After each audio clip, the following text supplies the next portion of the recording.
Monsieur, comment vous analysez cette liste provisoire de 60 candidatures? Il me semble que c'est un record jamais égalé en Côte d'Ivoire. Docteur Derossimi.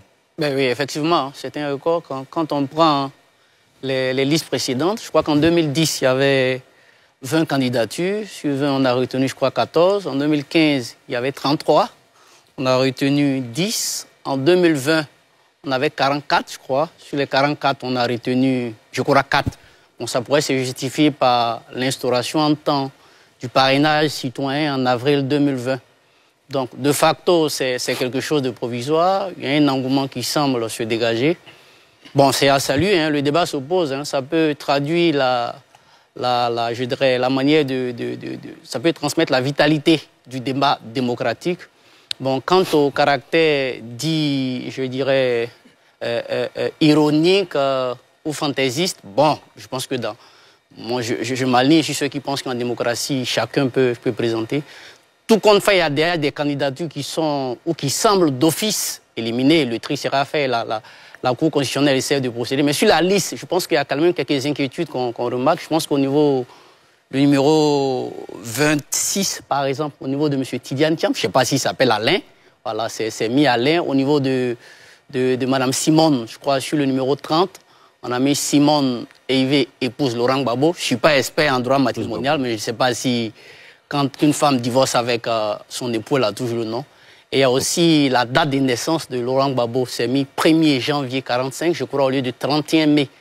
Je ne sais pas si ce sont des éléments qui rentrent en ligne de compte pour, comment vous appelez ça, les réclamations. Mais je pense que dans l'ensemble, avec le temps, on aura une vision un peu claire. Il y a la candidature du numéro 2, je crois, qui est né en 2001. Voilà. Déjà, il n'est pas en phase avec l'article 55 qui demande à ce qu'on ait 35 ans. Il y a aussi, je crois, Jean-François Kouassi, voilà, qui est né en 93, qui est sur la liste, je crois, à la 11e position. Donc le toilettage se fera progressivement, même si ce qui, moi, m'intrigue, c'est en amont. C'est-à-dire la démarche qui a été menée au niveau du dépôt des candidatures. On a l'impression qu'au niveau de la CEI qui a transmis, il y a eu un peu de traitement de faveur au niveau de la réception. Ben voilà, lorsque certains partis politiques partaient déposer leur dossier, il y avait tout un arsenal de restrictions qui a été posé quand ces restrictions-là ont été levées. Voilà. Au niveau de l'accès à la Cour, on a vu M. Cuibert apparaître lors de la déclaration de candidature du président Alassane Ouattara. Bon, juridiquement, il y a un petit problème. Hein. C'est vrai que depuis 2000, on a voulu dissocier le président du parti du président de la République avec l'article 54 de la Constitution. Donc, on a institué l'incompatibilité des deux postes. Mais avec la Constitution de 2016, je pense en son article 64, ça a été supprimé. Donc aujourd'hui en Côte d'Ivoire, le président de la République peut être président du parti. Mais ce n'est pas une raison pour que le candidat, bien qu'étant président, ait un traitement de faveur. Quand M. Alassane Ouattara arrive à la CEI, tout en ne cessant pas d'être président, mais c'est le candidat qui va. Donc il aurait été vraiment intéressant qu'il ait le même traitement. Donc je pense que c'est des éléments qui semblent anodins, mais qui peuvent déteindre quand même sur le caractère jugé impartial de l'appareil en charge du processus électoral. Voilà, c'est ce que je peux dire pour le moment. Voilà. Adialou, Christian. Merci Ali pour la parole. Une candidature est avant tout un acte juridique par lequel une personne se propose ou est proposée en vue de concourir au suffrage pour un poste ou un mandat électif. De cette définition-là, il ressort deux éléments essentiels. On a l'autocandidature et l'hétérocandidature. L'autocandidature, c'est lorsque le candidat lui-même se propose. Et l'hétérocandidature, c'est lorsqu'il est porté par un groupement politique ou une association. Or, notre constitution, les lois électorales en Côte d'Ivoire permettent ces deux types de systèmes. Ce qui, naturellement, entraîne un foisonnement de candidatures.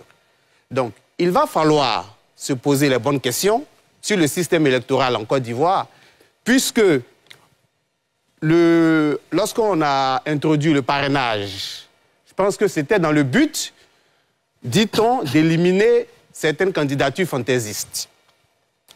À ce que je sache, là, nous avons plus de 60 candidatures. Est-ce que la commission électorale indépendante a fait une application stricto sensu de la loi ou lacto sensu de la loi? Je constate ici que la commission électorale indépendante a fait une application stricto sensu de la loi. Elle s'est ici basée sur la lettre de la loi, c'est-à-dire en ne recevant... en l'occurrence? Oui, c'est ça, en ne recevant que les candidatures et en transmettant. Laissant donc la possibilité au juge constitutionnel de faire une application stricto sensu et à la fois lacto sensu, puisqu'il appartiendra ici au juge constitutionnel de faire le tri des candidatures dans la forme avant de se pencher sur le fond. On donne un délai de 72 heures. C'est conforme, hein, c'est conforme à la loi, puisque l'article 56 permet donc aux différents candidats de faire des observations sous 72 heures ou au groupement ayant proposé des candidatures de faire des propositions. Mais je voudrais aussi dire que en droit, une candidature, elle a 4 fonctions. Parmi ces 4 fonctions-là, il y a une fonction qui est essentielle. C'est la fonction de rationalisation du processus électoral. Ici, le candidat est confronté au juge constitutionnel, puisque lorsqu'il pose sa candidature, il appartiendra donc au juge constitutionnel de juger de la capacité de ce dernier à être d'abord électeur, mais également être candidat. Donc, lorsque le Conseil constitutionnel nous propose la liste des 60 candidatures, c'est donc à bon droit qu'elle nous interpelle pour dire qu'elle s'apprête donc à faire son travail. C'est cela. Voilà. André Silver-Conan? Alors, moi, j'aimerais préciser que ce sont des dossiers de candidature et non des candidatures. C'est ça. Et c'est pourquoi, justement, on parle de... Liste provisoire. Liste provisoire. Voilà. Donc,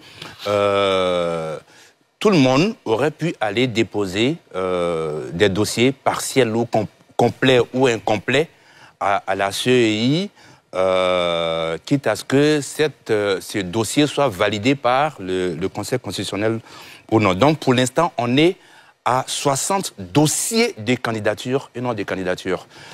C'est le chiffre le plus important, effectivement, puisque même en remontant plus loin, en 2000, on était à 19 dossiers de candidature et 5 seulement, sauf erreur de ma part, avaient été retenus.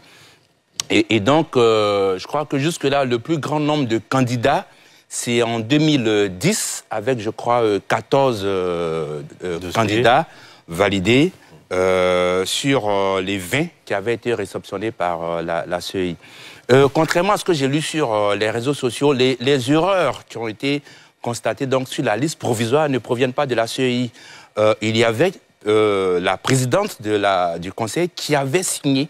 Donc c'est un document du Conseil constitutionnel qui a été repris par la suite, mais qui dénote vraiment du laxisme de cette institution, parce que j'estime qu'à ce niveau de responsabilité, pour une liste aussi restreinte, pour un travail qui leur a été remis, il était loisible pour le Conseil constitutionnel d'être un peu plus rigoureux, un peu plus sérieux, en sortant une liste provisoire dénuée de toute cette scorie, parce que même là encore, la date de naissance du président Laurent Gbagbo, il semble que, sur son extrait de naissance, il semble que c'est en 1945, mais en même temps, quand je prends la décision du Conseil constitutionnel, du même Conseil constitutionnel donc de 2015, c'est écrit 1er janvier 1945.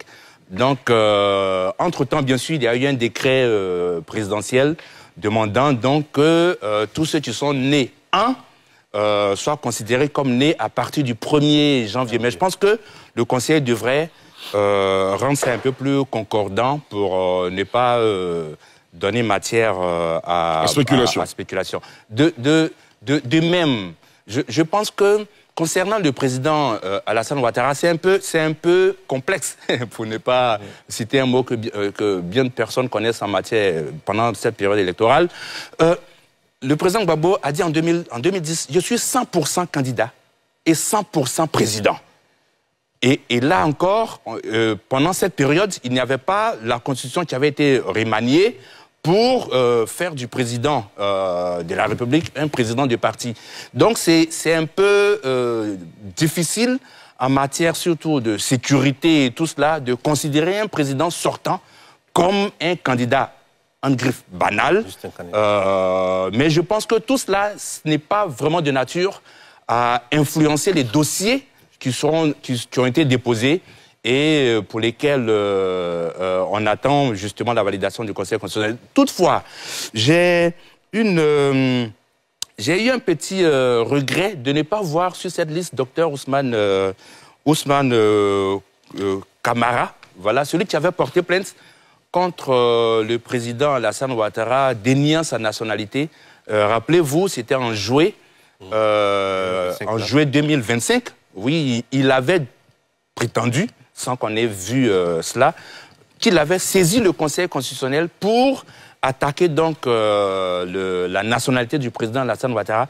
Malheureusement, j'ai cherché sur les 60 candidats, j'ai pas vu son nom. Je pense que c'était l'occasion pour lui de poser réellement le problème, puisque opportunément, la loi lui donne l'occasion de contester justement ce qu'il voulait contester à ce moment-là.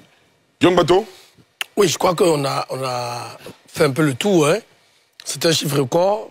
On a vu quelques débats sur certains de nos compatriotes qui estimaient qu'il y avait des candidats fantaisistes.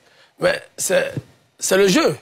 À partir du moment où, avant justement cette série de dépôts de dossiers, il y a eu un débat dans l'opinion pour dénier peut-être à raison à la commission électorale indépendante la qualité ou la capacité de faire le tri. Bien entendu, mon voisin de droite a parlé de application stricte sensu de la loi. On ne peut que s'en réjouir. Donc la commission électorale a fait son travail qui est de réceptionner. Mais au-delà, je pense que ça a mis aussi, ça crée quand même une bonne petite ambiance dans ce processus électoral qui tendait à se tendre de plus en plus. On a vu les Ivoiriens de toutes les situations sociales, voilà, venir faire acte de candidature. Ça nous a permis quand même de découvrir de nouveaux visages. Et je crois que l'élection présidentielle, c'est à cela. C'est à cela. Et moi, j'ai plutôt pris ça très bien. Je trouve que c'est une occasion. Ça arrive tous les 5 ans.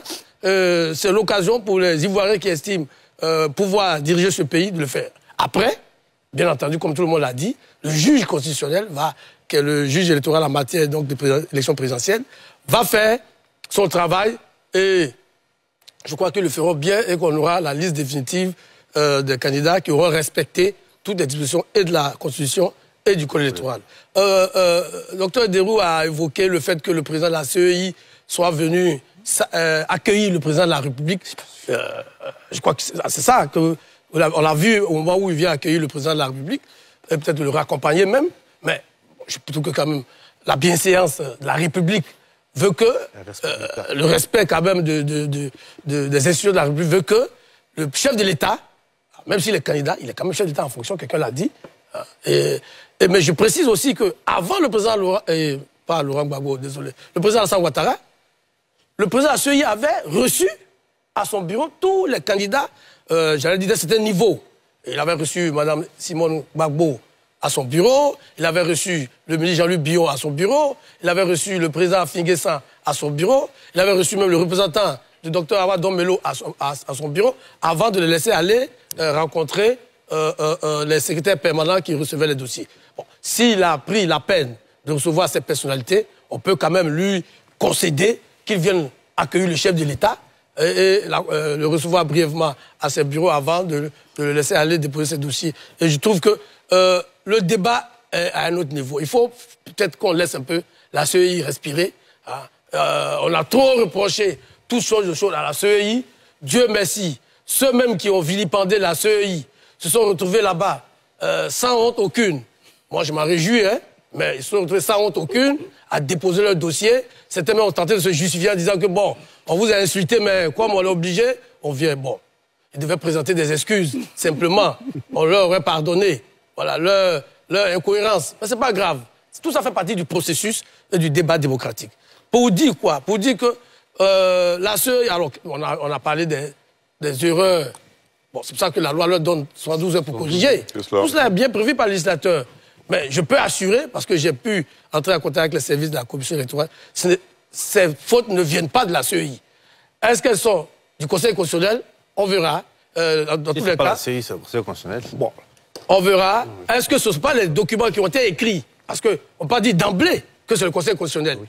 Parce que quelqu'un peut avoir écrit des noms, on n'en sait rien.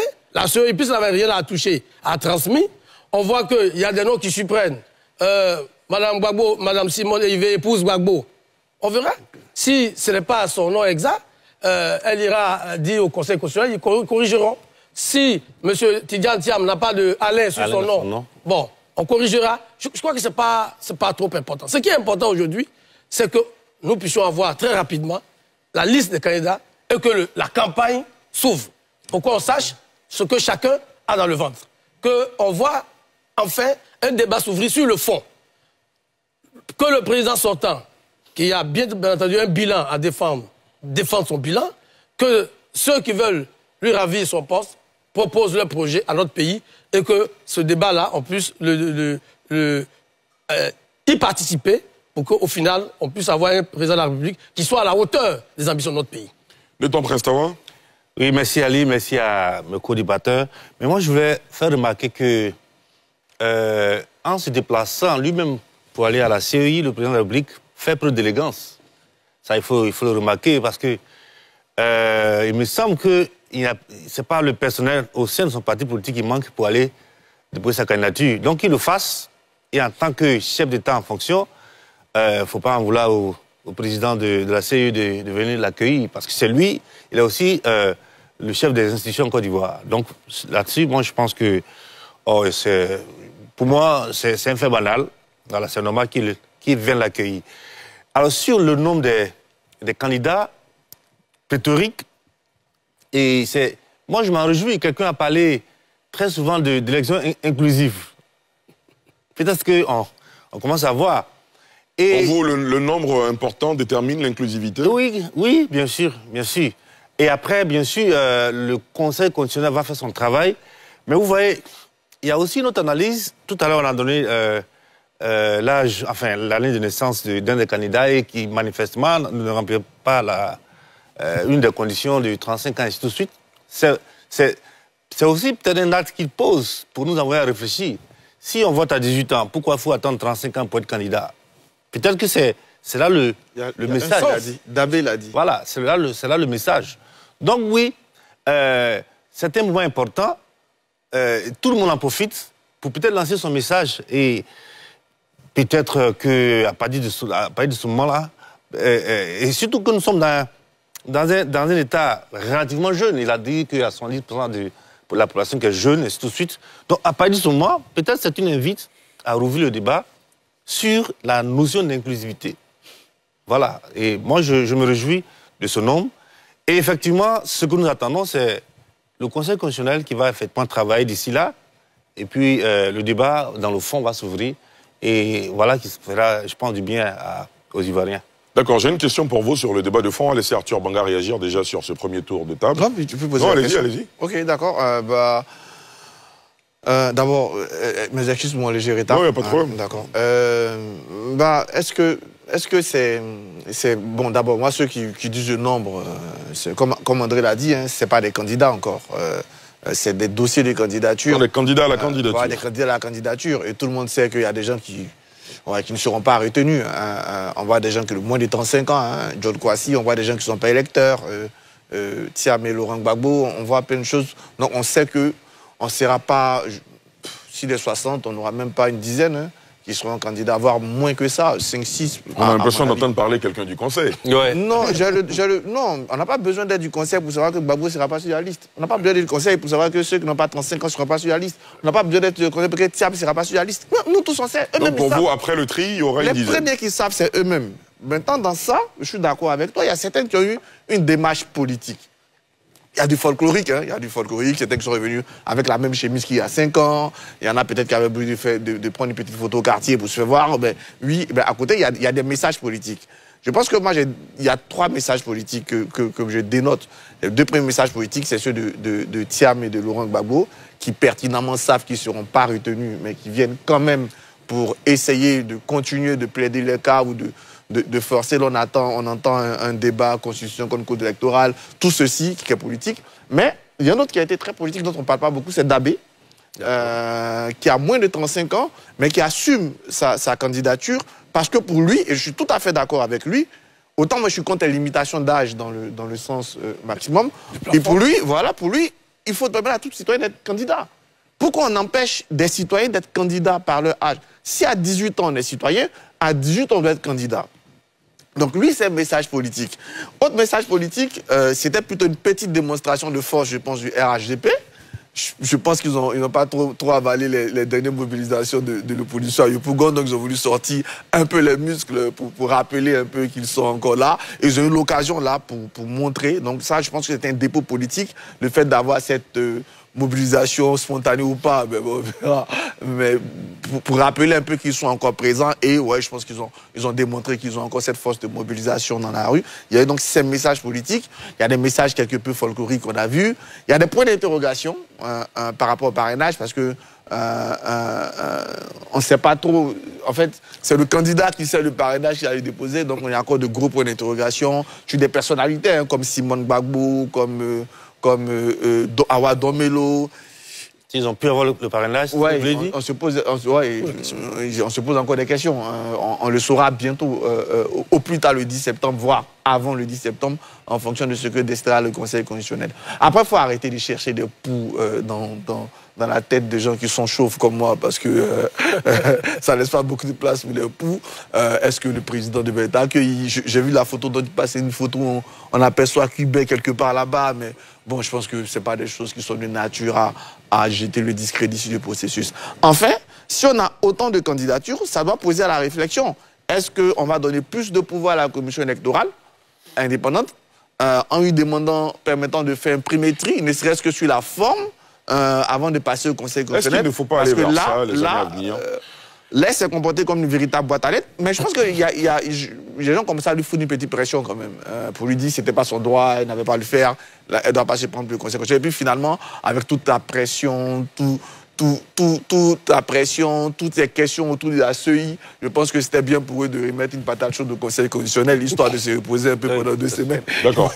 Ils ne vont pas tout prendre, il faut bien que Mme Camara ait un peu la nuit troublée comme la nuit, je suppose, du président Kibert. D'accord.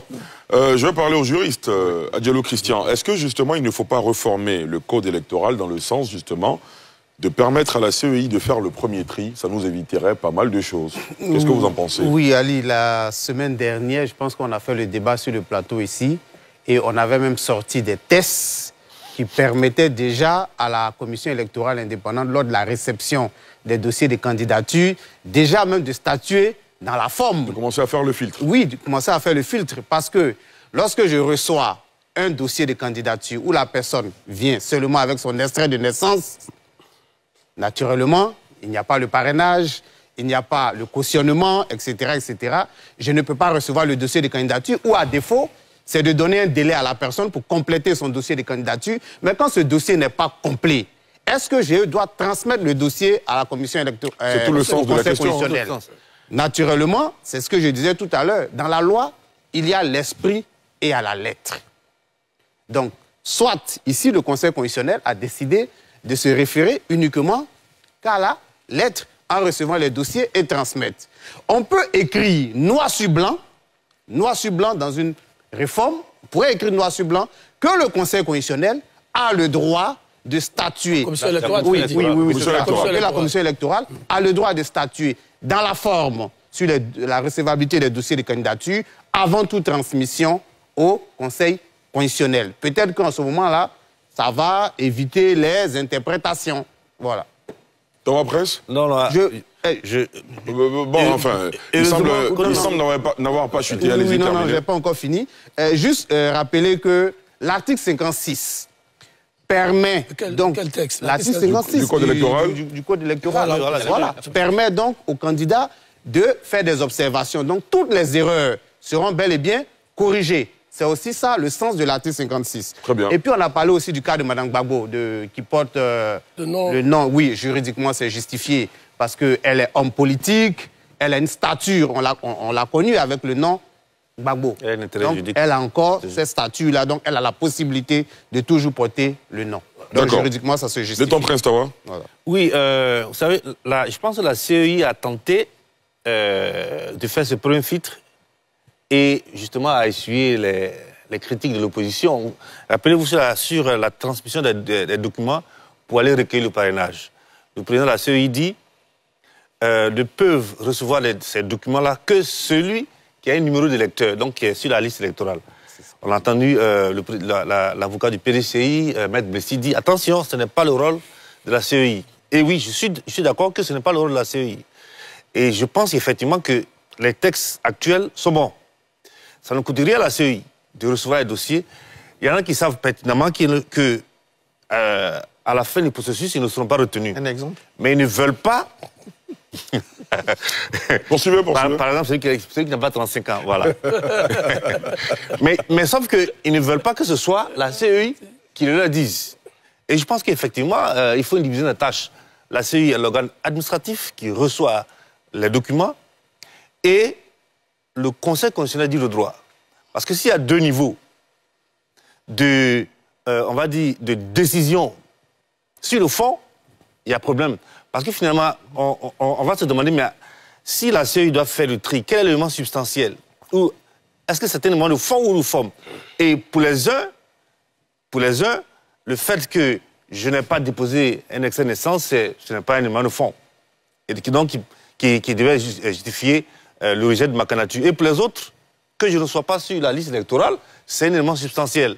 Ou ce n'est pas, c'est juste un élément de forme. Donc pour cela, la CEI ne doit pas rejeter ma candidature. Donc je pense que le Conseil constitutionnel, dont c'est le rôle, et qui va bien sûr motiver la décision, si c'est à lui que on va dire, ce rôle-là est entièrement dévolu, je pense que c'est bon, parce que c'est une institution, on va dire, qui est dans la hiérarchie des institutions qui est un peu plus haut, et qui finalement a une faute, ou devait avoir une faute de légitimité. Le juge des juges. Voilà, une faute de légitimité dans la décision qu'elle va donner. D'accord, très bien. Messieurs, est-ce que vous pensez que le débat sur le fond aura lieu à la faveur de cette élection présidentielle, à la faveur de la campagne qui devrait s'ouvrir début octobre, mi-octobre? Est-ce que vous pensez que cette année, on aura une élection présidentielle avec un débat de fond sur les enjeux de développement, de santé, de sécurité? Si oui, quels sont les sujets qui seraient au cœur de cette campagne? Guillaume Bateau. Oui, il faut qu'il y ait un débat de fond. C'est ce qu'on dit chaque année, quand il y a une élection, Oui, chaque 5 ans, c'est ce qu'on dit. En 2020, on l'a dit, finalement, on s'est heurté à une situation où on parlait plus d'un environnement crispé que de sujets, que des débats qui fassent avancer le pays. Justement, Ali, mais il faut espérer, et il faut vraiment faire en sorte que c'est un débat de fond. Comme vous le rappelez si bien, malheureusement, en 2020, au moment où on devait entrer en campagne, l'opposition dans sa totalité a choisi plutôt la division civile et on n'a pas eu de débat. Cette fois-ci, et c'est pour ça que je me réjouis du nombre important de candidats et qui n'ont pas la même vision par rapport au processus. Je crois que l'opposition de 2020, donc avec père son âme, le président Bédié, le président Afinguessan, voilà, surtout, et les autres qui avaient été écartés, ce n'est pas la même configuration cette fois-ci.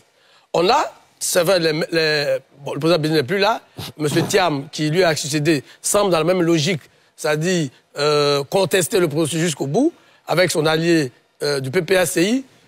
On ne sait pas quelle sera l'attitude cette fois-ci du président Afinguessan s'il est retenu. Est-ce qu'il y aurait un boycott, etc. Mais on sait aujourd'hui, quand même, qu'il y a des candidats.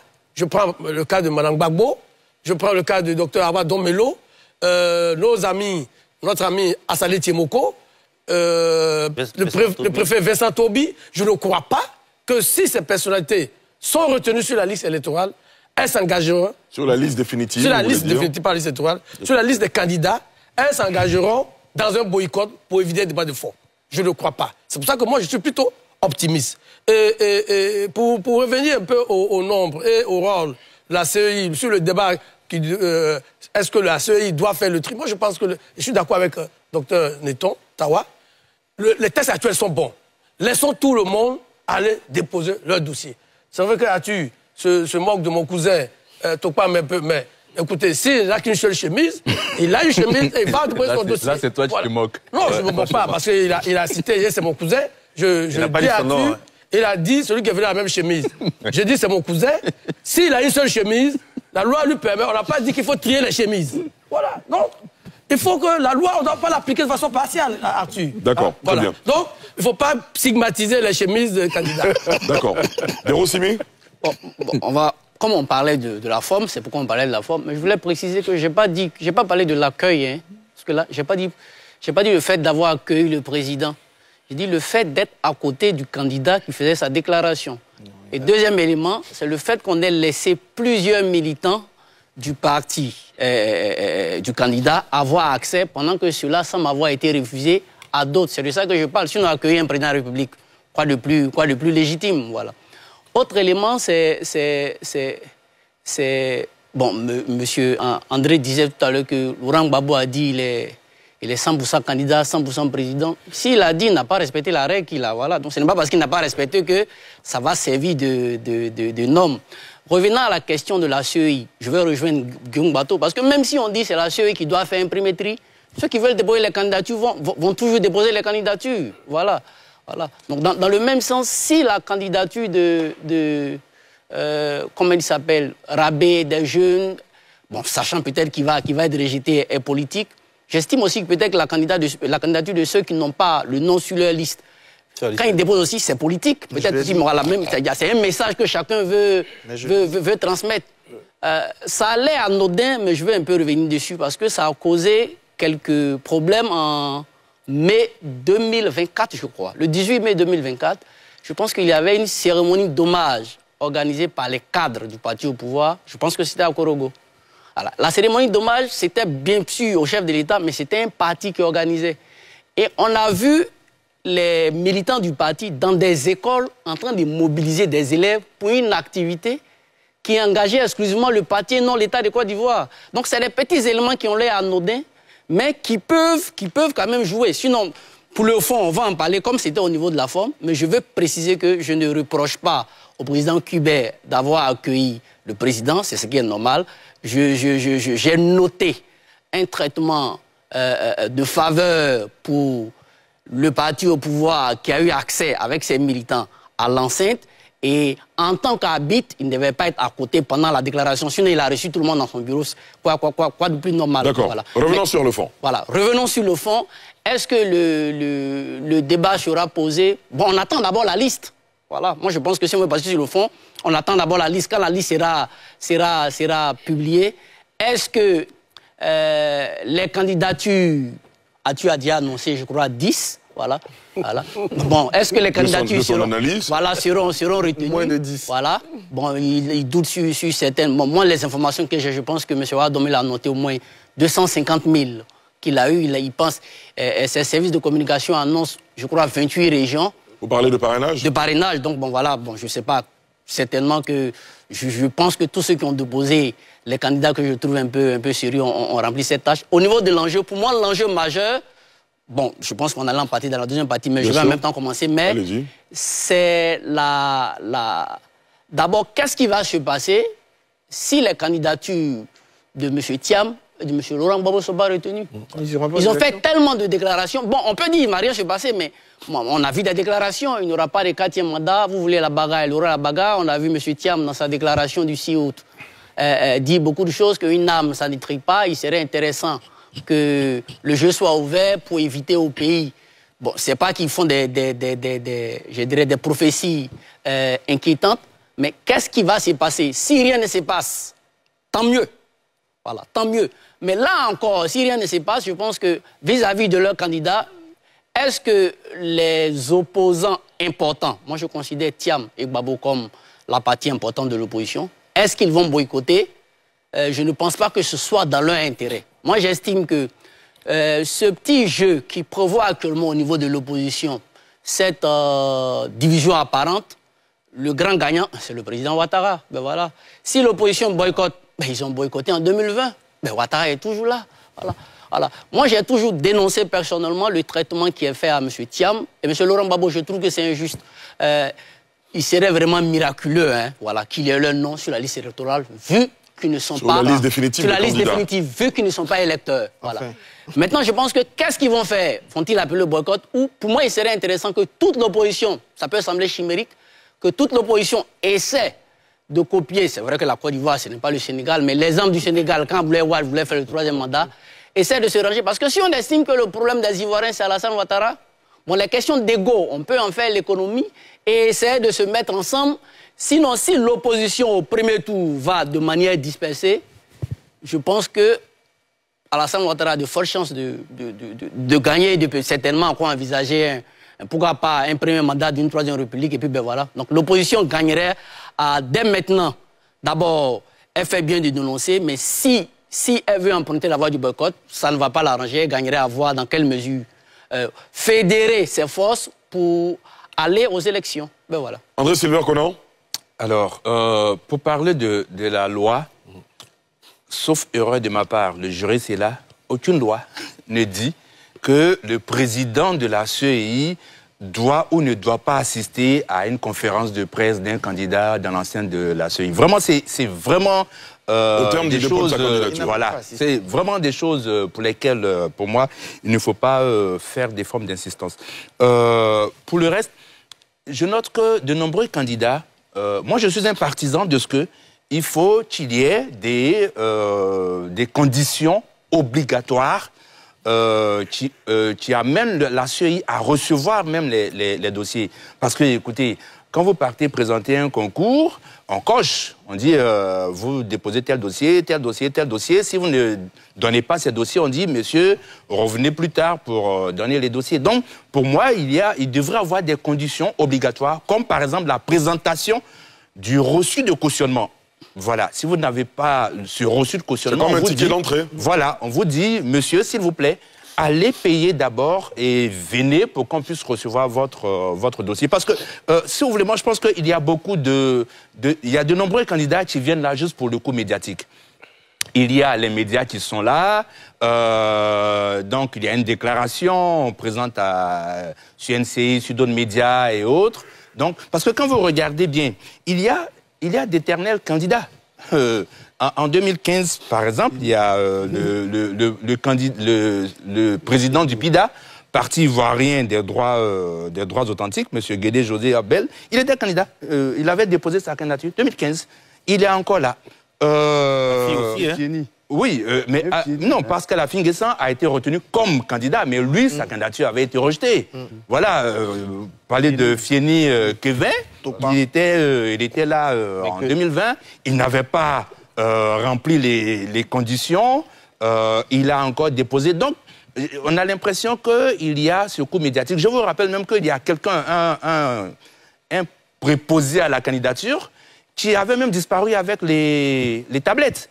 Il y a une plainte de la CEI, il a été placé en garde à vue avant qu'il restitue les tablettes. Vous voyez, donc, certaines personnes trouvent matière à venir pour faire le petit malin au quartier, ou bien parce qu'il y a des médias. Mais, moi, j'aurais vraiment aimé qu'il y ait le débat. Je souhaite que, d'ailleurs, ce débat se fasse dès maintenant. On a vu, en tout cas, je salue NCI pour cela, on a vu que certains candidats commencent à passer. Parce que, qu'est-ce que le débat public? Le débat public dévoile et révèle. Le débat public révèle des talents et dévoile des tares. Donc, quand il y a un débat, de la discussion jaillit la lumière. Quand il y a un débat, on voit tout de suite. Et certains candidats à la candidature vont se griller eux-mêmes à partir des débats. Parce qu'en 2020, à cette époque, on était déjà dans la crise. Voilà, c'est différent de cette année. En août 2020, il y avait déjà 6 morts, plus d'une centaine de blessés, 1500 déplacés. En août 2020.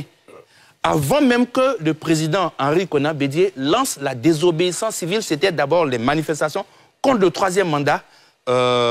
Plichéry Balé avait déjà été arrêté. La tension était très vive, déjà en 2020. On ne remarque pas cela cette année. Peut-être que c'est le calme avant la tempête, parce que inexorablement, on va vers la non-rétention de certains grands candidats. Parce que tout à l'heure, on parlait du président de la CEI qui avait reçu le président Alassane Ouattara. Je rappelle que, par exemple, le président Laurent Gbagbo lui-même n'était pas là. Le président du PDCI aussi, qui a une bonne statue, il n'était pas là non plus. Donc, mais il est clair que ces candidats qui ne sont pas sur la liste électorale, parce que quand vous prenez la décision du Conseil constitutionnel en 2020, déjà le président Laurent Gbagbo et le président de GPS, Guillaume Soro, avaient été rétoqués, donc, pour le fait qu'ils n'étaient pas sur la liste électorale. Donc, toutes choses étant égales par ailleurs, alors que rien n'a encore changé, il est clair qu'ils ne seront pas sur la liste définitive. Donc, c'est à ce moment, pour répondre précisément à votre question, c'est à ce moment-là, vis-à-vis du comportement de leurs militants, vis-à-vis du mot d'ordre qui sera lancé, je doute d'ailleurs que cette année, il y ait quelqu'un comme le président Ariel Konabédié pour assumer une désobéissance civile, parce que, voyez, hein, jusque-là, le PPACI n'a encore lancé aucun mot d'ordre, ni le président Laurent Gbagbo. Depuis mars, on nous dit que le président Laurent Gbagbo va dire quelque chose, il va lancer son mot d'ordre, mais jusque-là, rien. Donc, on attend la liste définitive. À ce moment, le comportement des uns et des autres va déterminer si on doit aller au débat, alors que moi, j'appelle vraiment ces débats de vive voix. Tawa Prince, ensuite Arthur Banga, allez-y. Oui, allez, moi je pense que malheureusement, il n'y aura pas de débat sur le fond. Il n'en aura pas. Parce que la stratégie des, il faut le dire, des grands partis, hein, PDCI et PPACI, à partir du moment où, quand le Conseil constitutionnel, je n'ai pas mis de région là-dessus, mais je suis aussi juriste, quand on va rejeter leur candidature... Est-ce qu'on va rejeter? S'il vous plaît. Allez-y, allez-y. Non, mais je pense que le Conseil constitutionnel peut dire autre chose. Il a plusieurs leviers. Mais si leurs candidatures sont rejetées, malheureusement, on n'a pas de débat de fond. Parce que les structures politiques, on va dire, bien formées, qui peuvent mener le débat politique, il y a ces deux grands partis politiques. Et pourtant, ces deux-là ont refusé l'offre ou bien la proposition de Awadon Melo, la notion de candidature de précaution. Si les deux partis politiques s'étaient engagés dans cette perspective, dans cette logique, et finalement, ils allaient mettre ces partis-là à la disposition de leurs candidats de précaution, on va dire toute la machine, toute la stratégie, mais tout le programme. Or, qu'est-ce qu'on a constaté? Ce sont des gens, soit c'est le leader, ou ce n'est rien. Vous avez vu, à peine quand Jean-Louis Billon a vraiment formalisé sa candidature, il a été démis de son poste. Donc finalement, il y a véritablement un refus d'aller dans le fond. Alors, si, dans l'hypothèse où leurs candidatures sont rejetées, s'ils ont une attitude, je veux dire, républicaine, qu'ils acceptent, le débat peut avoir lieu avec les autres candidats qui seront retenus. Et je pense qu'il ne faut pas désespérer de la Côte d'Ivoire. Si c'est possible, que je dis, le Conseil constitutionnel peut dire à plusieurs leviers. Voilà, il a plusieurs leviers.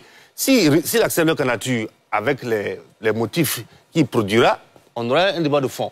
Mais s'il ne le fait pas, je crains qu'on en aura. Donc ce que vous dites, le débat de fond aura lieu en fonction de l'attitude, essentiellement des partis de l'opposition, au lendemain de la décision du Conseil constitutionnel le 10 septembre. C'est ça. Arthur Banga. On va dire à mon ami Neton Tawa, qui est juriste, hein, qui même s'il connaît le Conseil constitutionnel, il connaît tu sais un peu l'île là-bas. Il faut arrêter de faire rêver les militants du PDCI et du PPACI. Il faut leur dire clairement que leurs candidats ne seront pas retenus. Tout simplement, parce qu'en 2020 déjà, on n'a pas retenu des gens parce qu'ils n'étaient pas sur la liste électorale. Mais pourquoi ça va changer en 2025? Ils ne seront pas retenus. Il n'y aura pas Laurent Gbagbo, il n'y aura pas Tidiane Thiam, comme il n'y aura pas John Kwasi qui a moins de 35 ans, Dabé qui a moins de 35 ans. Donc il ne faut pas faire rêver les gens pour rien. Ils ne seront pas là. Donc il faut commencer à calculer ce qu'ils vont faire. Maintenant, Arthur Banga, on va laisser le Conseil constitutionnel faire son travail. Non, il n'y a pas de souci. Il va faire son travail. Je reviens maintenant. Oui, bien sûr. Allez-y. Quand on revient sur le débat de est-ce que la CEI doit avoir... Non, il n'y a pas quelque chose d'obligatoire. Les conditions, là, on les connaît. Bon, quand on va au CAMES, on te dit qu'il faut 10 articles. C'est ça. Mais tu n'as pas les 10 articles que tu ne présentes pas. Ton université n'envoie même pas ton dossier. On n'a pas besoin de préciser ça. On ne peut pas dire, bon, on va regarder les articles, on va laisser les mémoires. Donc les conditions là, soit on donne le droit à la CEI de regarder la forme, de dire, bon, par exemple, au CAMES, est-ce que tu as 10 articles? Maintenant, c'est le CAMES qui va savoir si tes 10 articles sont bons ou pas bons. Mais on ne les prend pas. Donc, on regarde, première condition, droit civil, politique, tu n'as pas éliminé. C'est quoi? Après, c'est l'âge, non? Éliminé, ou bien qualifié. Tu as tes parrainages, et ça arrive à ça arrive, éliminé ou bien... Après, maintenant, le Conseil constitutionnel va vérifier si les parrainages sont bons. Mais on ne peut pas venir dire des conditions. Non, soit on donne le droit à la CEI de ne serait-ce que prendre l'élément de forme sur la base de la loi, soit on laisse le Conseil constitutionnel trancher. Et ceux qui ont mis la pression sur le Conseil constitutionnel pour qu'il tranche sur la CEI, pour qu'on ne le tranche pas, c'est parce qu'ils veulent faire prolonger le rêve à leurs militants. C'est tout, ils veulent faire rêver leurs militants. Ils savent la réponse, mais ils veulent faire rêver leurs militants. Donc ils disent à la CEI, ne dis rien, ça prolonge de 1 mois, c'est ça, le rêve, et ils entretiennent le rêve. Et puis bon, le 10 septembre, on va les éliminer comme c'est prévu. Voilà. Maintenant qu'on va les éliminer comme c'est prévu, c'est là que la question va se poser. Je suis d'accord.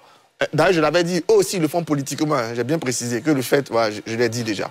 Maintenant, eux, absolument, soit eux, ils vont décider de participer ou de ne pas participer. Au moment où ils ne participent pas, eux vont éviter le débat de fond. Ils vont rester sur les mêmes débats qu'on a depuis 2 ans, 4e mandat, on a le droit, on n'a pas le droit. La différence avec 2020, c'est qu'en 2020, on avait retenu 4 candidats. On l'oublie très souvent, on dit que Ouattara a choisi Kakabe. Non, il y a eu 4 candidats. Il y a eu Bédié Henri Konan, Afi Nguessan, Kwadjo Konan Bertin et Alassane Ouattara. Comme Henri Konan Bédié et Afi Nguessan ont décidé d'aller boycotter, moi, Bédié, j'ai eu vraiment mal parce qu'il a fait un très beau discours à sa convention de Yamoussoukro. On voyait le programme. Si le PDCI avait décidé de venir au match, on aurait eu un débat. Mais comme ils ont rejoint, il n'y avait pas d'autre alternative. En 2025, je pense qu'il y aura quelques alternatives. Certes, elles ne seront pas aussi puissantes que le PPACI et le PDCI, mais on aura des alternatives. On aura par exemple quelqu'un comme qui est très PDCI, il aura forcément, probablement, pour lui je dis probablement, quelqu'un comme Jean-Louis Billon. On aura probablement quelqu'un comme Assalé Tiemoko, qui ont déjà leurs idées. Moi, la dernière fois, j'ai vu Assalé Tiemoko évoquer son nationalisme économique et tout dans ce genre. Je ne suis pas d'accord, donc si lui et moi on se croise, on va faire un beau débat dessus. Mais, voilà. mais tu n'es pas candidat là-dessus. On n'a pas besoin d'être candidat pour débattre. Tout citoyen débat. C'est pas le candidat qui débat. Attention, le citoyen doit. Je veux dire, s'il vous plaît, voilà, ne parlez pas ensemble, s'il vous plaît. Mais... S'il vous plaît. Voilà, donc ceux-là, cette alternative, ceux qui seront retenus, est-ce qu'ils pourront créer l'alternative? Et moi, je dis toujours, la campagne, c'est de l'émotion. Et la campagne est structurée. D'ailleurs, vous, les médias, il faut que vous décidez.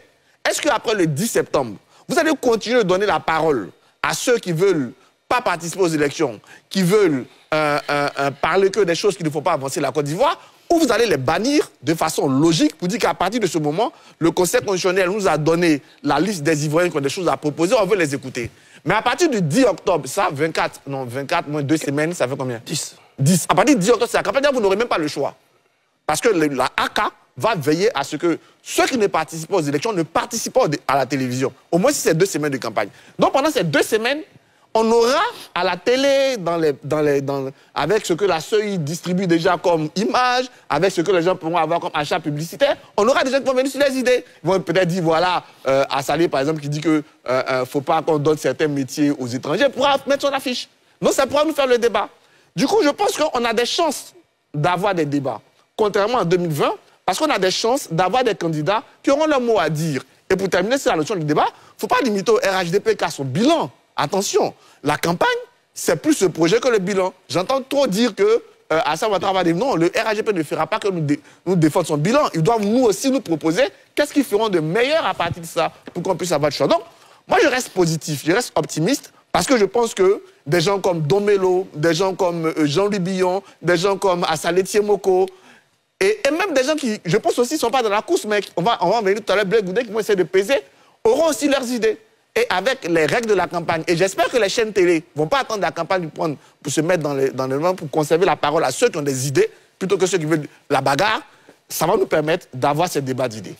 Young Bato. Oui, comme Arthur a interpellé les médias et que, heureusement, nous sommes des hommes de médias, il ne nous appartient pas de bannir quelqu'un de l'espace public. Je crois que... On est important quand même. Oui, mais je pense que le rôle des médias n'est pas de bannir Vous avez qui un que rôle ce soit. d'éducation aussi. Absolument. Laisse-le développer. Je te le concède. Nous avons un rôle d'éducation, de formation, tout ce que tu veux, mais ce n'est pas aux médias de bannir X ou Y. Les médias font le constat du débat qu'il y a dans la société. Et toi-même, tu as dit une partie, donné une réponse à ta question. Si tu penses justifier que quelqu'un comme Charles Blé Goudé, qui ne serait pas partie prenante, puisse prendre part au débat, c'est pas que ceux qui auraient peut-être été recalés, qui n'auraient pas part au débat. Non. Je crois que, effectivement, je l'ai déjà dit. Campagne cadre. Oui. Non, il ne faut pas l'interrompre. Oui, je l'ai déjà dit. Je suis d'accord avec toi que je pense qu'en 2025, il y aura plus de débats qu'en 2020. Tout ce que tu as dit, je prends à mon compte. Mais il n'appartient pas aux médias de bannir.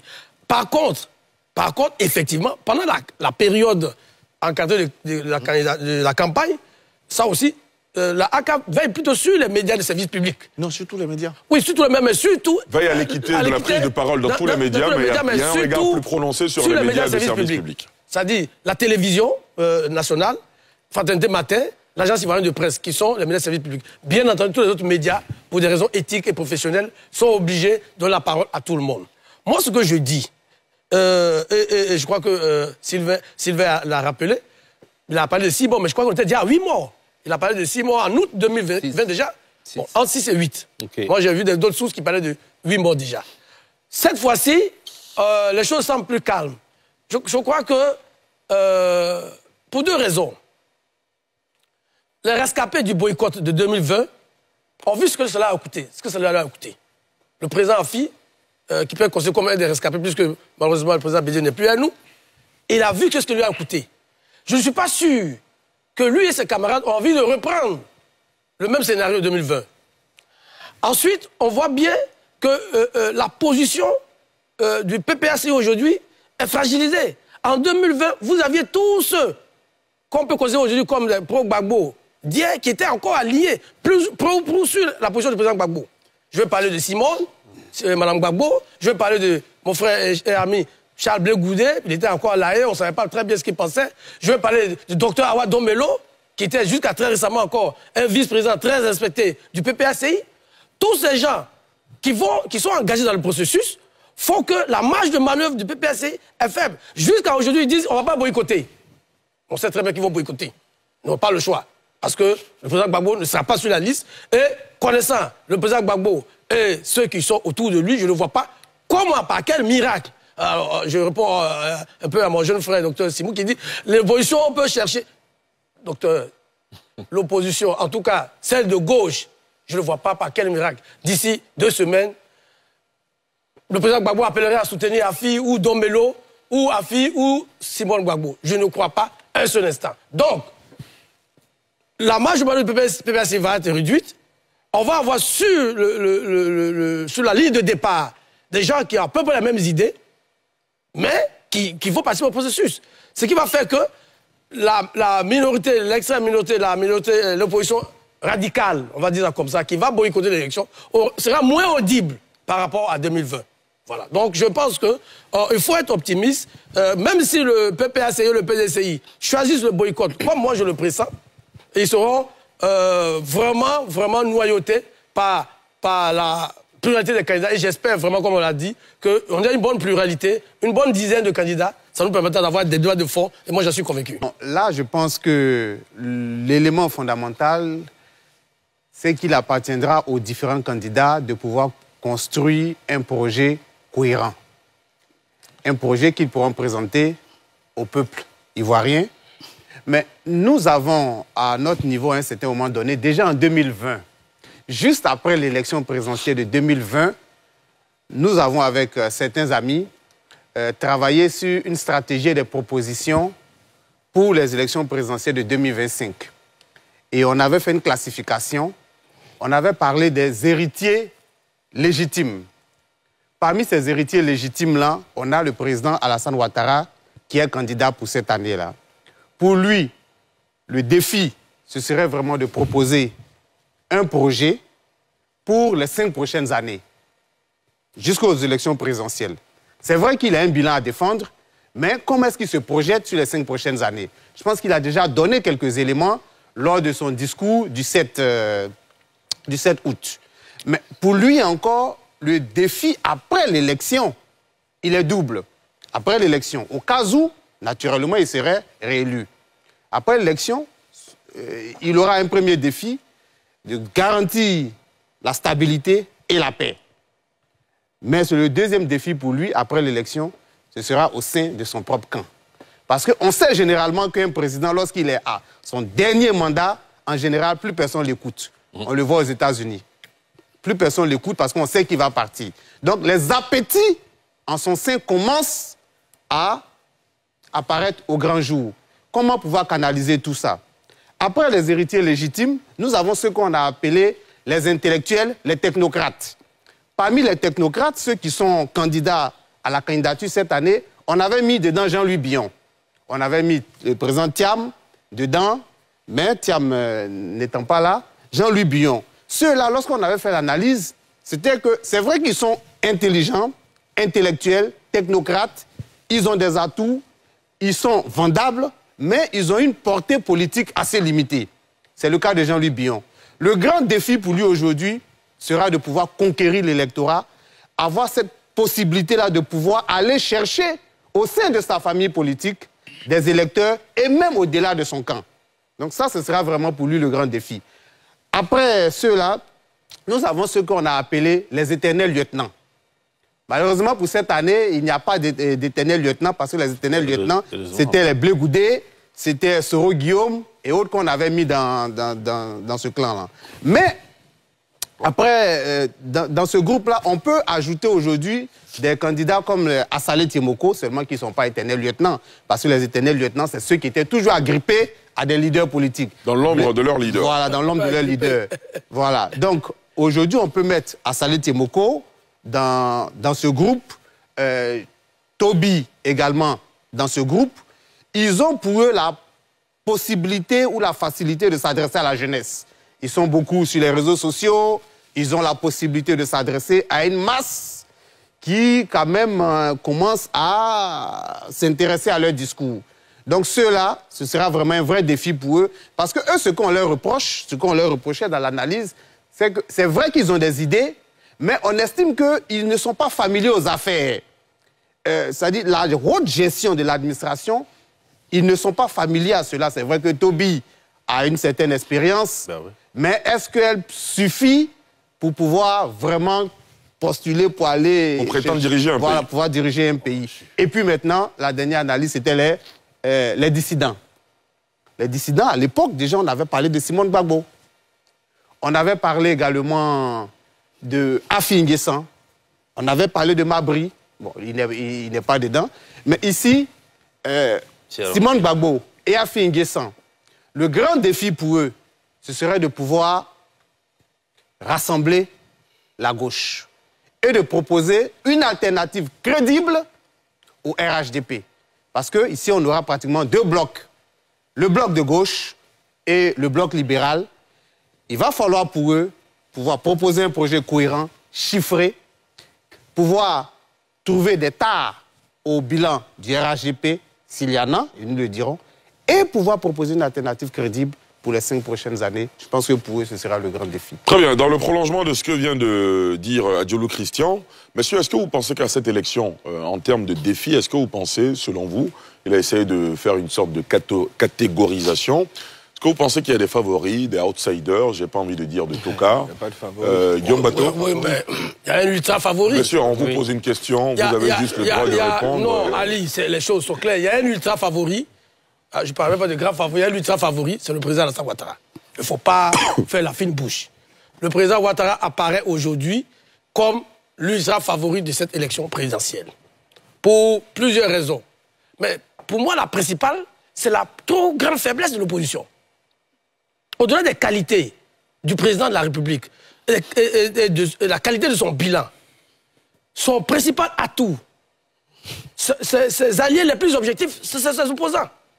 Parce que la stratégie mise en place aujourd'hui, notamment par le PPACI et le PDCI, ouvre inévitablement un boulevard devant le président de la République. Donc, il est l'ultra favori. Après, on sait déjà donc que M. Gbagbo et Thiam seront out, donc ne vont pas compétir. Dans leur sillage, pour ce qui concerne le PPACI, il y a Dr Dombello qui se lance, de mon point de vue, un peu tard, mais au moins, s'il a la chance de passer le cap du Conseil constitutionnel, qui peut être une alternative, et son principal défi, justement, sera de rassembler sur son nom les militants du PPACI, mais même au-delà, ceux qui sont favorables à ce discours souverainiste pro-russe, qu'il assume, d'ailleurs, qu'il assume ce discours anti-français, pro-russe, à un certain auditoire dans notre pays, comme un peu dans l'Afrique francophone de façon générale.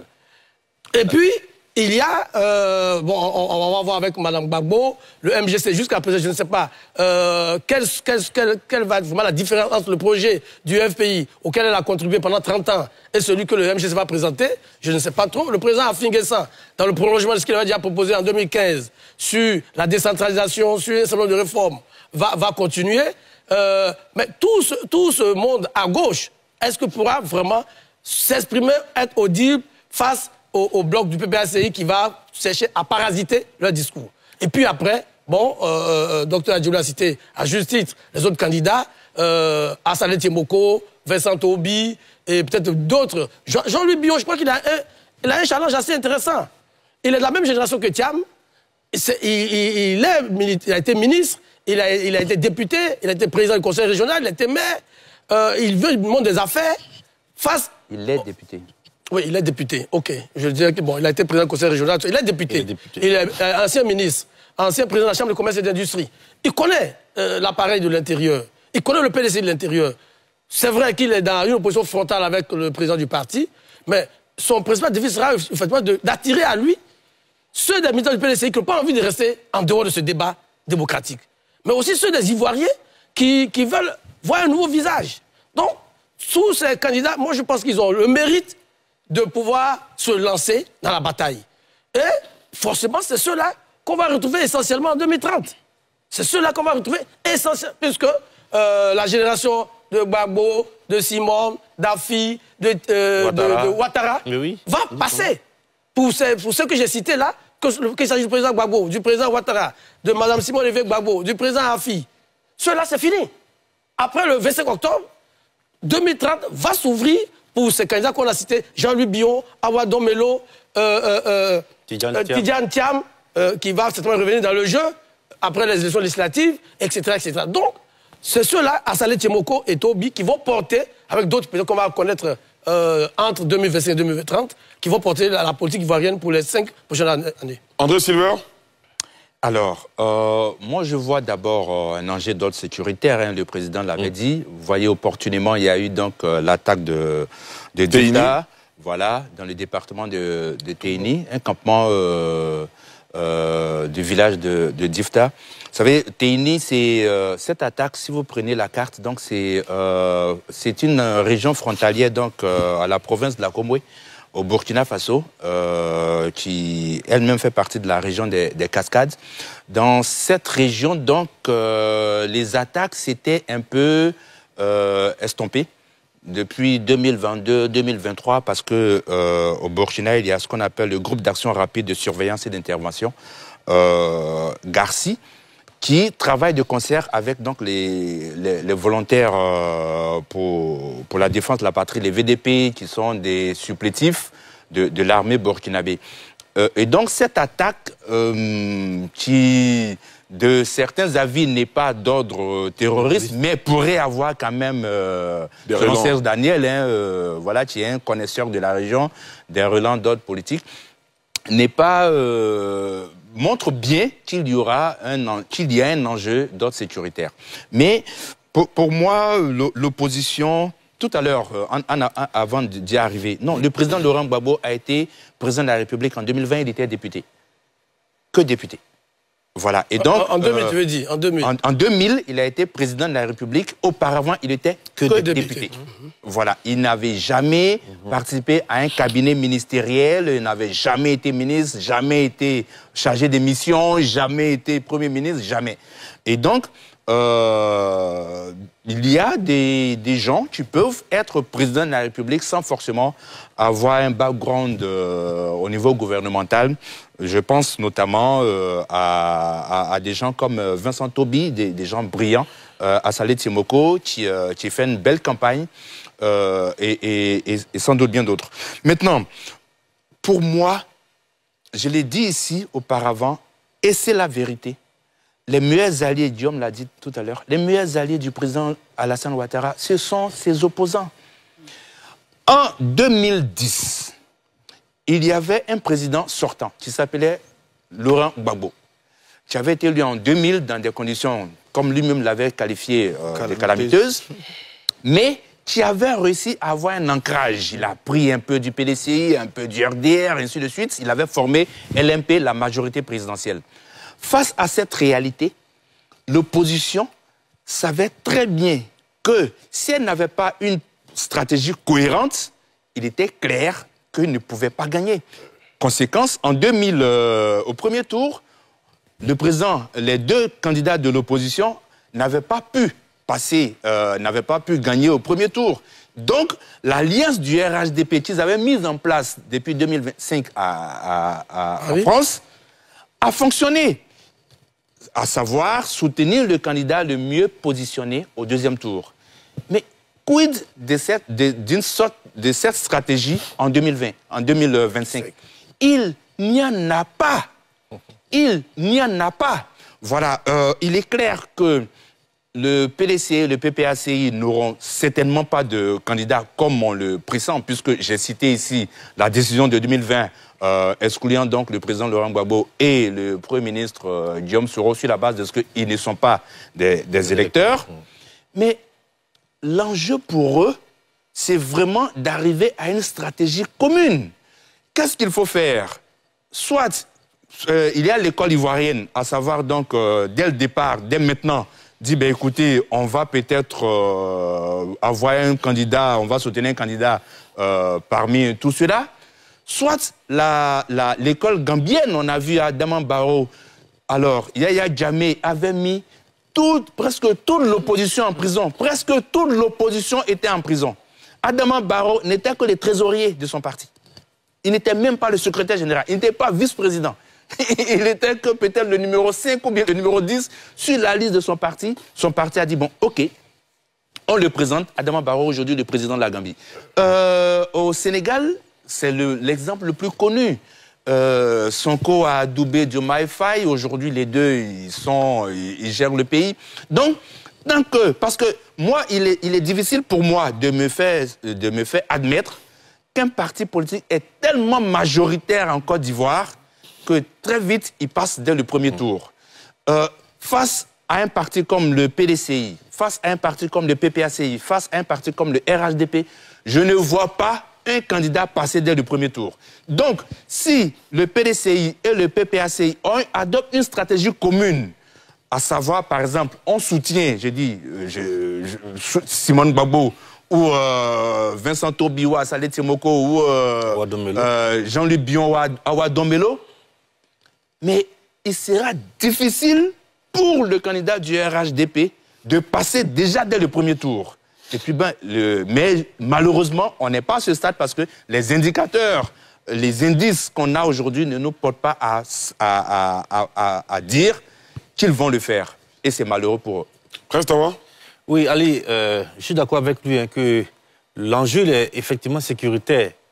Il y a un enjeu sécuritaire et le président de la République lui-même le dit chaque fois qu'il a la possibilité, quand il prend la parole, il rassure les Ivoiriens que les élections vont se dérouler dans un climat apaisé. Et c'est ce que nous souhaitons. C'est ce que nous souhaitons, mais je pense que le président aurait dû, et là, sur le plan politique, faire quelques ouvertures pour que, quand il dit que les élections seront très apaisées dans un climat sécuritaire acceptable, pour qu'on commence à croire.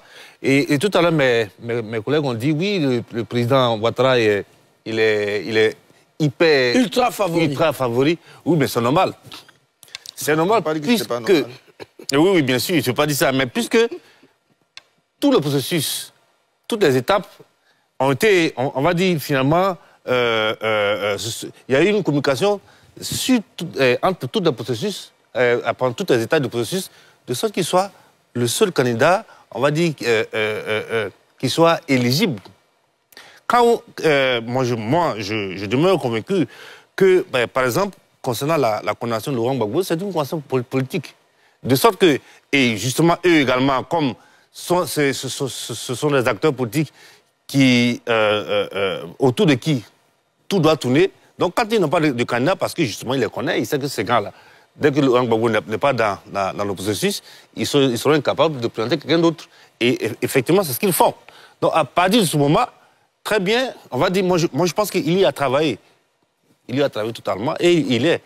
Alors, je suis moins critique concernant Tidjane Thiam. Moi, je pense que le plan qu'il a, il est plus juridique que politique.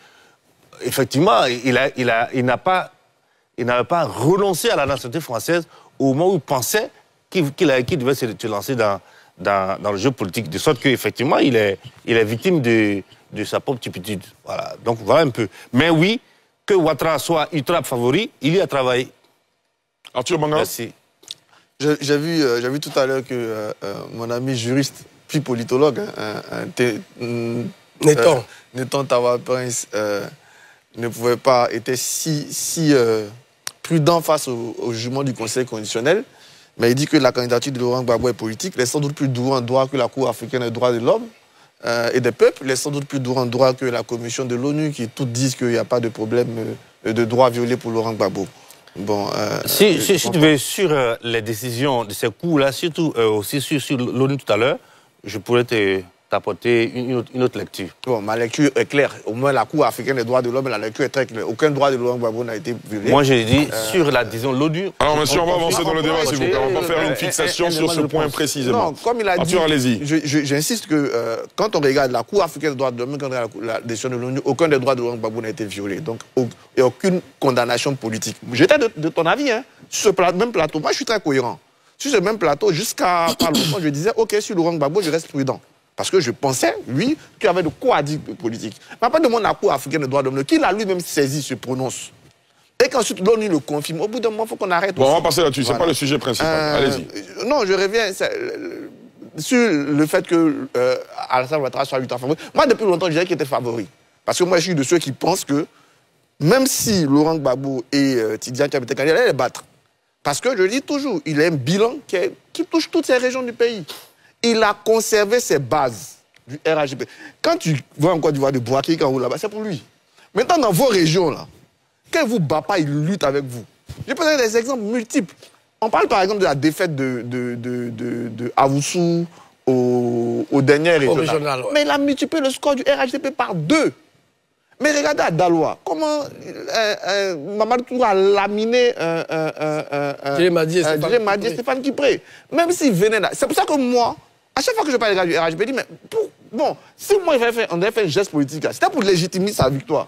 Parce que je ne voyais même pas comment ils allaient le battre. Voilà. Donc, dit qu'un parti politique va gagner au premier tour encore. Moi, je pense qu'aujourd'hui, là, il suffit de regarder. Encore partant en 2010 aux élections.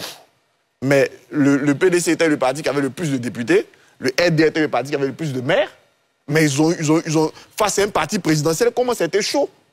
Alors qu'il y avait plus de députés, plus de maires, c'est aujourd'hui. Non, ils allaient, de toute façon, pour moi, ils allaient passer. C'est mon avis que le doute, le soupçon, voilà. il resterait là. Vous n'allez pas parler ensemble, monsieur, s'il vous plaît. Voilà. Ensuite, surtout. Non, mais je reviens à vous, ne vous inquiétez pas. Il y a une ultra favori, et il y a des gens qui jouent, en fait, qui préparent 2030 après 2025. Qui prépare 2030 à travers 2025. Je pense à Saleh Timoko. Je pense que lui, s'il fait une très bonne campagne, un bon score, il est lancé. Jean-Louis Billon a ce même questionnement-là. Je le dis, pour lui, c'est quelque chose de fondamental, son score. S'il nous fait les 3% de KKB, c'est fini pour lui. Bon, c'est jamais fini. C'est plus compliqué pour lui. S'il réussit un bon score, Don Melo aussi, tous ces candidats de gauche, hein, Don Melo, Simone Gbagbo, Afinguessan, ils jouent quelque chose pour la vérité. Donc, ils ne viennent pas, ils ont un gros enjeu. Et finalement, pour tout ça, aujourd'hui, pour les Ivoiriens, il y a un gros enjeu sur cette élection-là. C'est le taux de participation, qui sera quelque chose qui va démontrer, qui va nous permettre de juger de la pertinence, de la légitimité de cette élection.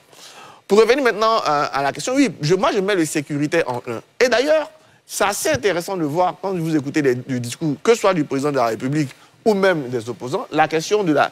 Soit certains disent, pour Alassane Ouattara, ce qu'on a conservé depuis ces 15 ans, c'est la paix et on progresse sur la sécurité. Si vous écoutez les autres, ce qu'on ne doit pas mettre en danger, c'est la paix.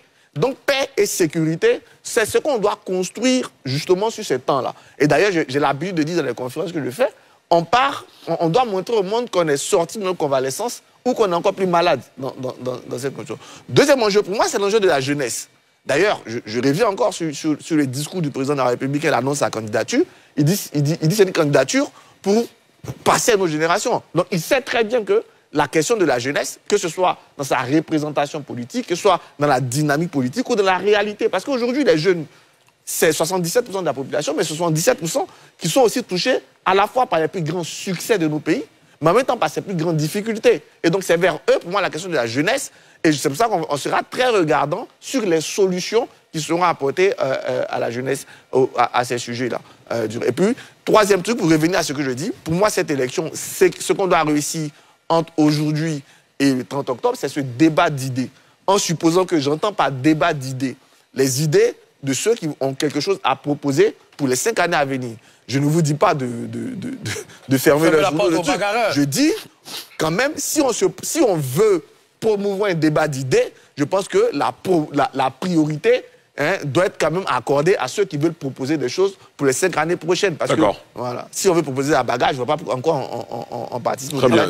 Dérosimi, est-ce que vous avez réagi sur ce sujet? Pas encore, allez-y. Non, d'accord. Bon, entendre tout le monde, c'est comme si la candidature du président était déjà retenue.